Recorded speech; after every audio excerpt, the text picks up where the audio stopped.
Okay, so what I've done now is I have the top fully welded to the car. The welds I'm doing, I'm going to leave a little bit of rough because it suits the appearance of the car.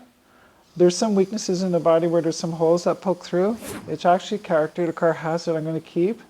I am going to be using a product called Seam Sealer, which is used in modern cars of today.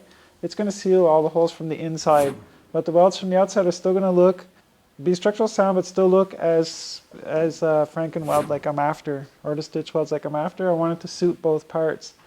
Some parts, however, as on the doors and stuff, I have grinded and went back over them to give them a nice weld on it. So it looks like a row of nickels on the weld. That's a more professional weld.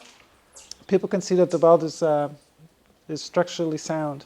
This is almost the last of the tin canning going to be done on the car before I start on the frame. There's also another thing I had an issue with the wheels touching the body of the car. So here I have a set of wheel adapters, which I've put on because my wheels were too close to the body of the car. They actually space the wheel a little bit.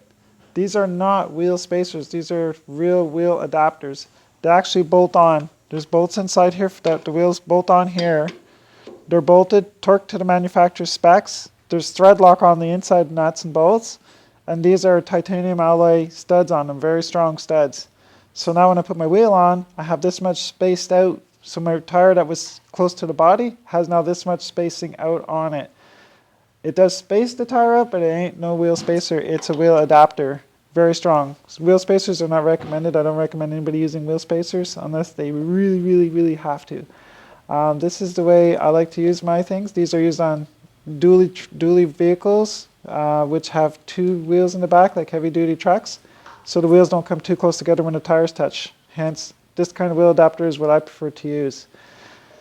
You guys got to stay tuned because the next episode we're going to be doing the frame mock-up and some welding on the frame. So that's going to be the best part of it all because then we're headed to starting up the engine soon too.